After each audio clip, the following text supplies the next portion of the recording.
오늘은 챕터 4, 드디어 챕터 3에서 챕터 4로 넘어갔네요. 자꾸 일정이 지연되는 느낌인데 그래도 좀 꾸준히 해보겠습니다. 투자 매매업자 및 투자 중개업자에 대한 영업행위 규제에 대한 부분 오늘 리뷰 한번 하고자 합니다. 자, 음. 투자 매매업자 및 투자 중개업자에 대한 영업행위 규제 개요 먼저 볼까요? 금투업자 및 투자 매매업자 및 투자 중개업자에 대해서는 공통 영업행위 규칙, 이거 지난번에 좀 봤었는데 외에 매매 형태 못하놨네. 명시 자기계약 금지, 시장 매매 의무, 자기주식 취득 제한, 임의 매매 금지, 불건전 영업행위 금지, 신용공여 제한, 매매 명세 통지, 예탁증권 복원 등에 대한 규제를 하고 있다. 이 추가적인 규제를 더 하고 있다 이 얘기죠. 이 부분에 대해서 이제 보게 되겠습니다. 그래서 영업행위 공통 이외의 것들 규제를 한번 보겠습니다. 두 번째 섹션 매매 또는 중개 업무 관련 규제. 첫 번째는 매매 형태의 명시입니다. 투매업자 또는 투중업자는 투자자로부터 금융투자상품의 매매에 관한 청약, 주문을 받는 경우에 사전에 자기가 누구인지 밝혀야 된다. 법 66조라고 하네요. 이런 거 좀 알아둬야겠죠. 투자자가 합리적 판단을 할 수 있는 기회를 제공하자 하는 취지이며 알리는 방법상의 제한은 없음. 매매 이거 위반 시 어떤 제약에 따르는지 볼까요? 1년 이하 징역, 3천만 원 이하의 벌금. 이걸 때린대네요. 그래서 이 법조항은 다 알고 얼마나 이게 꼼꼼하게 문제를 내려는지 모르겠는데 한번 기출문제 좀 풀어봐야지 감이 올 것 같아요. 두 번째, 자기 계약의 금지. 투자 매매업자 또는 투자 중개업자는 금융투자 상품에 관한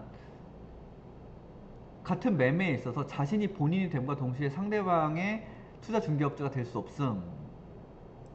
법 67조라고 하는데 네.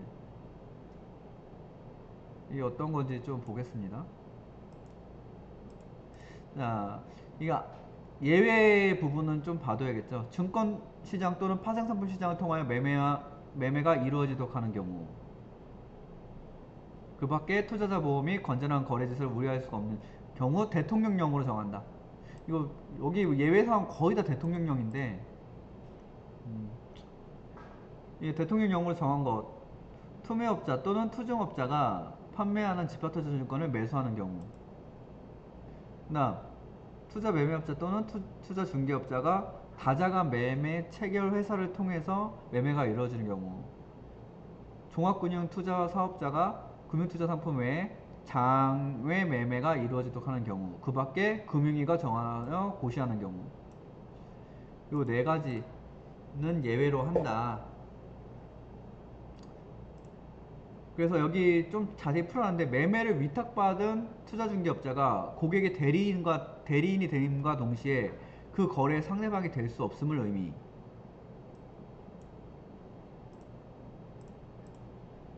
음. 이거를 위반한 경우 1년 이하 징역. 똑같네요. 벌금. 법 요번에는 12호.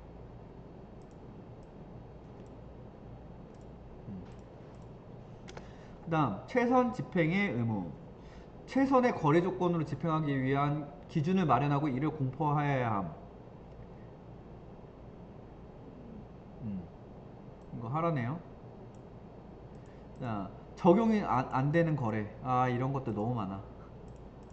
증권시장에 상장되지 아니한 증권의 매매, 장외 파생상품의 매매, 증권시장에 상장된 증권 또는 장내 파생상품의 금융투자상품 중 복수익 금융투자상품 시장에서의 거래 가능성 및 투자자 보호 필요성을 고려하여 총리령으로 정하는 금융 뭐 이렇게 말이 어렵지? 뭔 말인지 잘 모르겠는데. 네, 일단 좀 넘어가겠습니다. 최선 집행 기준이 적용되지 않는 기문상품. 어, 적용되지 않는 거래와 적용되지 않는 금융상품이래요.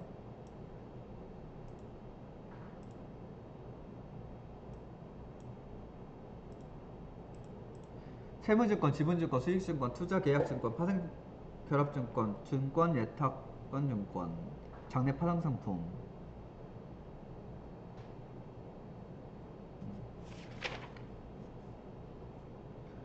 아, 뭐 일일이 다 외워야 되는 건가? 자, 최선 집행기 중에 포함사항. 금융투자상품의 가격. 당연히 가격 들어가겠고, 투자자의 매매 체계가 관련하여 부담한 수수료 및 그 밖의 등. 수수료 그 밖의 비용. 가격. 그 밖에 청약 또는 주문의 규모, 매매 체계를 가능성을 고려하여 최선 집행 방법 그 이유.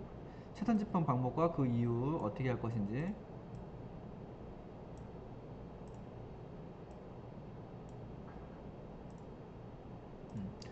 단 투자자가 별도의 지시를 할 때는 달리 처리할 수 있다. 또 예외사항이네요.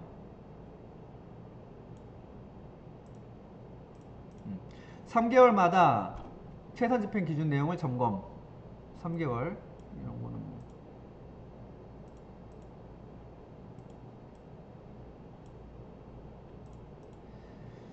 적합하지 않은 경우 일을 변경하고 그 일을 포함한 변경 사실을 공포해야 함.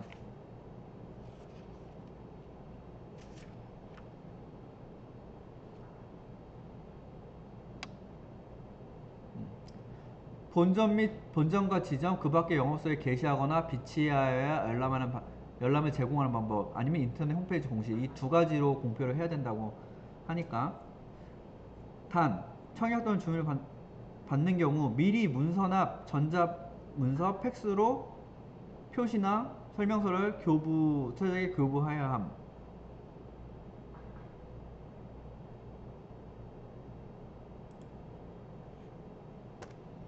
음. 투자자에게 교부, 이런 것들 교부하라고 하네요. 최선의 거래 조건.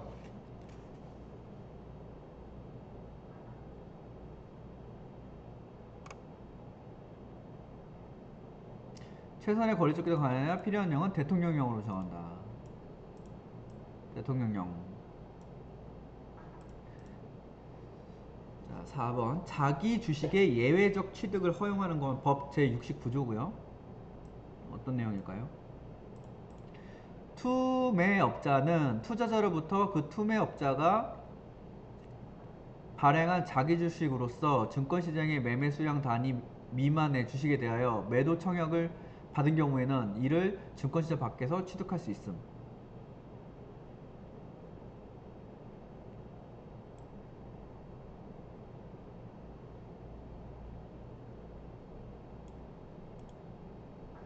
그 투자 매매가 발행한 자기 주식, 증권시장 매매 수량 단위 미만의 주식에 대하여 매도 청약을 받은 경우 이를 증권시장 밖에서 취득할 수 있음. 이 경우에는 가져갈 수 있다네요. 자, 그 다음 임의 매매의 금지. 투자자나 그 대리인으로부터 금융투자상품 매매 청약 또는 주문을 받지 아니하고는 매매할 수 없다, 이 얘기죠. 법 70조.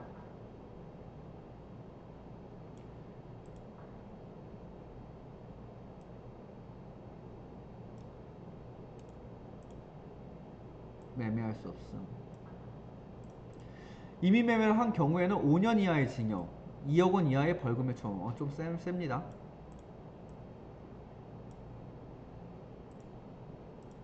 그리고 이거는 법 444 죽는다 이 얘기인가? 444조 제7호입니다. 자, 세 번째 섹션. 두 번째 섹션. 네. 매매업자 또는 매매나 또는 중개 업무와 관련한 규제를 받고요. 총 매매 형태의 명시, 자기 계약의 금지, 최선 집행의 의무, 자기 주식의 외회적 취득, 임의 매매 금지 총 5가지입니다. 요거 정리를 해야 될 것 같고요. 그 다음 불건전 영업행위의 금지. 개요를 잠깐 보면 자본시장법은 그 정도가 중하고 대표적인 유형을 직접 열고 법 제11조 그 위반 행위에 대하여 5년 이하의 징역 또는 2억 원 이하의 벌금에 처하고 있다. 법 제444조 제8호 시행령 등 하위 규정에서 그 밖에 불건전 영업행위를 규정할 수 있도록 위임하는 동시에 그 하위 규정의 위반에 대해서는 5천만 원 이하의 과태료를 부과할 수 있음.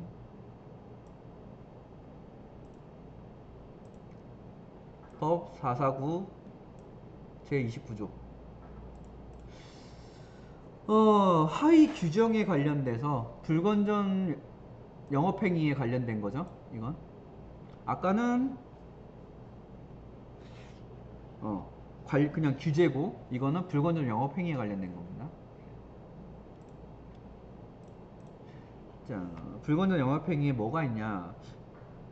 선행 매매 금지, 조사 분석 공표 후 매매 금지, 조사 분석 작성자에 대한 성과 보수 금지, 모집 매출과 관련된 조사 자료 분석 공표 제공 금지, 투자 권유 대행인 투자 권유 자문 인력 외에 자의 투자 권유 금지, 1인 매매 금지, 기타 불건전 행위 금지 이렇게 있네요. 내용이 좀 많은데 좀 빠르게 보겠습니다. 선행 매매 금지. 고객의 주문을 체결하기 전에 자기의 계산으로 매수 또는 매도를 하거나 제3자에게 매수 또는 매도를 권하는 행위를 할 수 없음. 고객의 주문을 체결하기 전이죠. 이거 전에는 할 수 없다 이 얘기입니다. 이제 가격 변동을 일으킬 수 있는 행위를 먼저 하고 그 다음 하면 안 되겠죠. 이는 고객의 매매 정보를 이용하여 시장에서의 정보의 평등을 해치는 것을 막기 위한 것이다. 이거는 그 왜 이게 선행매매를 금지시켰는지. 다음의 경우는 해당하지 않음. 어떤 경우에 해당하지 않을까요? 투자자의 매매 주문에 관한 정보를 이용하지 않았음을 입증한다. 이용하지 않았다. 정보를 이용하지 않았다 입증. 그 다음 증권시장과 파생상품 간의 가격 차이를 이용한 차익거래 이런 것들은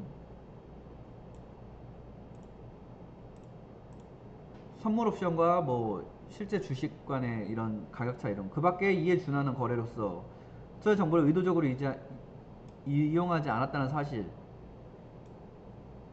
명백한 경우 이런 거는 선행매매 할 수 있다.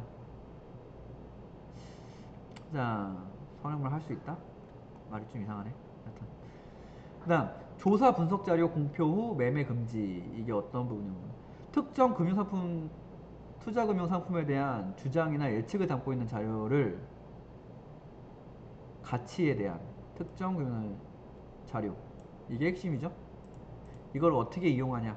투자자에게 공포함에 있어서 그 조사 분석 자료의 내용이 사실상 확정된 때부터 공표 후 24시간이 경과하기 전까지 그 조사 분석 대상이 되는 금융투자 상품을 자기 계산을 매매할 수 없음. 금융 매매업자가 이걸 할 수 없다 이 얘기죠. 법 제71조 제2호 이런 법조항 같은 거 어떻게 다 외우지? 다음에 해당 경우는 적용 예외 또 적용 예외 사례가 있네요. 시행령 68조 제1항 제2호 조사 분석 자료의 내용이 직접 간접으로 특정 상품의 매매를 유도하는 것이 아닌 경우 조사 분석 자료의 공표로 인한 매매 유발이나 가격 변동을 의도적으로 이용하고 있다고 볼 수 없는 경우 이거 어떻게 증명하지? 공표된 조사 분석 자료의 내용을 이용하여 매매하지 않았음을 증명하는 경우 조사 분석 자료가 기존의 자료에 비교해 새로운 내용을 담고 있지 않은 경우 이런 경우에는 적용을 예외로 적용하지 않는다 이런 얘기겠죠. 그 다음 4번 조사 분석 자료의 작성자에 대한 성과 보수가 금지가 되네요. 이건 왜 그럴까? 조사 분석 자료의 작성 담당자에게 대해서는 일정한 금융 업무와 연동된 지급할 수 없음. 그렇다고 하니까 그냥 외워야겠죠. 성과보수 연동이 금지되는 기업금융 업무, 이런 것들이 금지되는 어떤 업무들이 있냐. 왜곡 가능성이 좀 높은 경우라는데요. 인수 업무라든지, 그 다음에 모집, 사모, 매출의 주선 업무, 기업의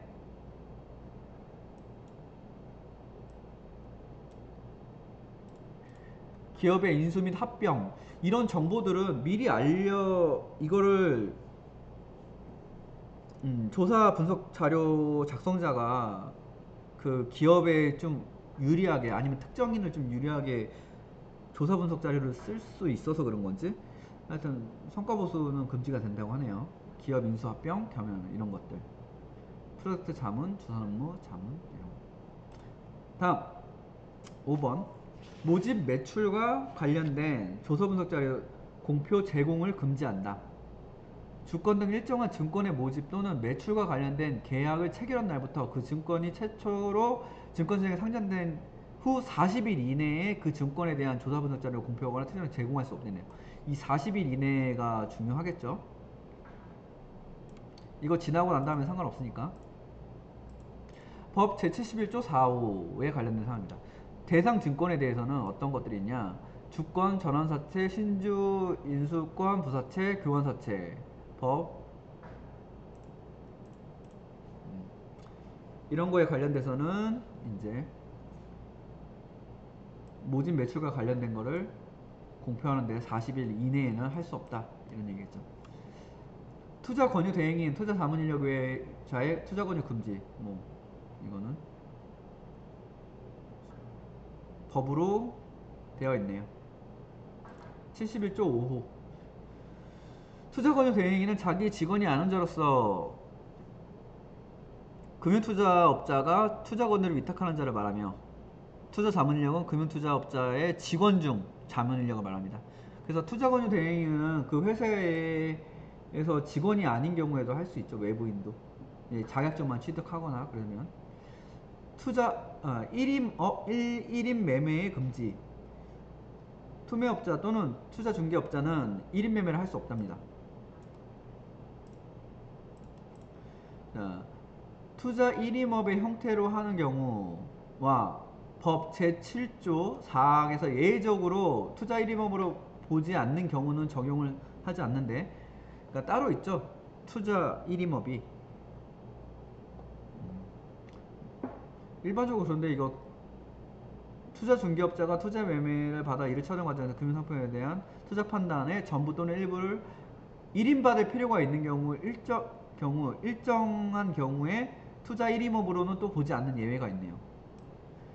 뭐 이런 것들이 너무 많아.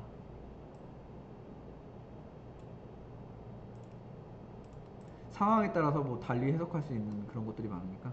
기타 불건전 영업행위의 금지, 법 제71조 제7호 시행령 제68조 제5항, 일반 투자자와 같은 대우를 받겠다고 서면 통지한 전문 투자자의 요구에 정당한 사유 없이 동의하지 않는 경우, 신청하면 그냥 웬만하면 해줘야 된다는 얘기죠. 일반 투자자의 투자 목적, 경험, 재산상을 고려하지 지나치게 권유하는 이거.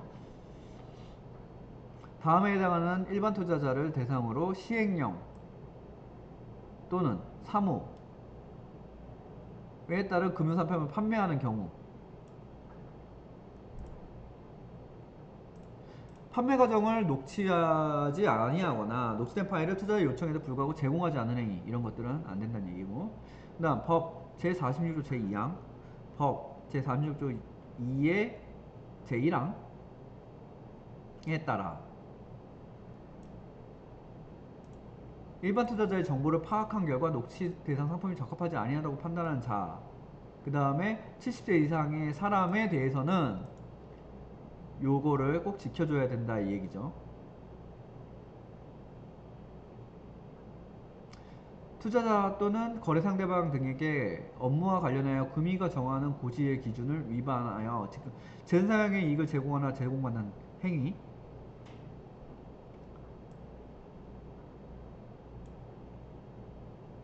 이런 거 하면 안 된다고 얘기고. 증권의 인수 업무 또는 모집 사무 매출의 주선 업무와 관련하여 다음의 행위. 이것들은 불건전 행위라고 보는 거죠.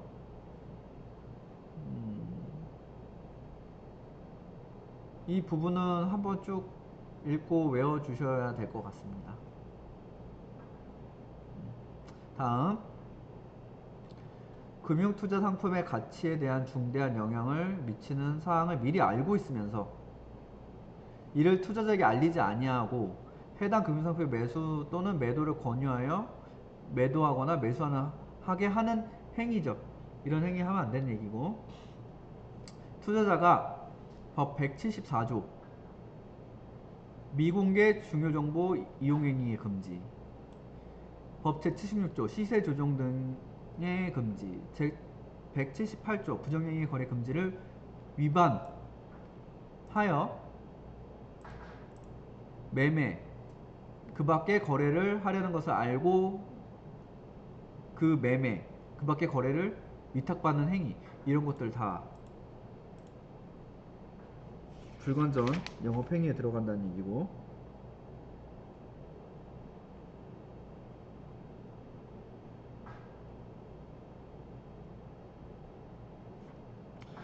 다음, 투자자의 위법한 거래를 감추기 위하여 부당한 방법으로 사용하는 경우, 이런 거 안 되겠죠. 결제가, 이 부분은 뭐 외우기엔 너무 많고 그냥 보고 이해를 해야 될 것 같아요. 결제가 이행되지 아니하는 것이 명백하다고 판단되는 경우임에도 정당한 사유 없이 그 매매 그 밖의 거래를 위탁받는 행위, 투자자에게 해당 투매업자 투중업자가 발행한 자기 주식의 매매를 권유하는 행위, 투자자로부터 집합투자증권 증권시장 아직 미상장된 을 매수하거나 그 중개 주선 대리의 행위, 손실 보전 금지 및 불건전 영업행위 금지 등을 회피할 목적으로 하는 행위로서 장외 파생상품의 거래, 신탁, 계약, 연계거래 등에 이용하는 행위, 채권자로서 그 권리를 담보로 하여 백지수표나 백지업을 받는 행위, 집합투자증권의 판매 업무 그 외의 업무를 연계하여 정당한 사유 없이 고객을 처벌하는 행위, 종합금융투자업자가 시행령 위반, 단기 금융 업무를 하는 행위. 이번에 76조 6의 제3항